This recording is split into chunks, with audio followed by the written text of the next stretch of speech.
compare his earnings with others' earnings.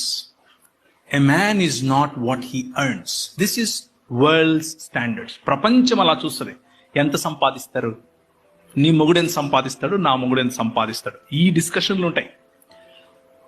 Don't go there. మీ ఆయన తన సంపాదనంత వాడు కాదు. మీ ఆయన తన సంపాదన కంటే విలువ కట్టలేనంత వాడు. So don't go there. ఆయనను సంపాదనతో కొలవకండి. ఏ రోజు మీరు మీ భర్తను సంపాదనతో కొలుస్తారో ఆ రోజు మీ భర్త మీ పైన మీకు ఇవ్వాల్సినటువంటి ప్రేమను ఇవ్వటానికి సంపాదన మీదనే ఫోకస్ పెడతాడు. ఎందుకంటే ప్రేమించటానికి నా భార్యకు సంపాదన కావాలేమో అన్న ఫీలింగ్ లోకి వెళ్తాడు. Don't go there. That will not help you. Most important and sixth part, most important. This is a little not very important అని చాలా మందికి అనిపించవచ్చు, but this is the most important కాబట్టి చెప్తున్నాను.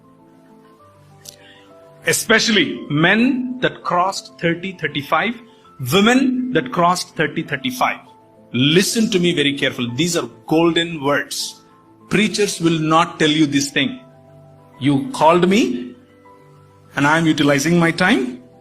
That's the reason I'm telling you.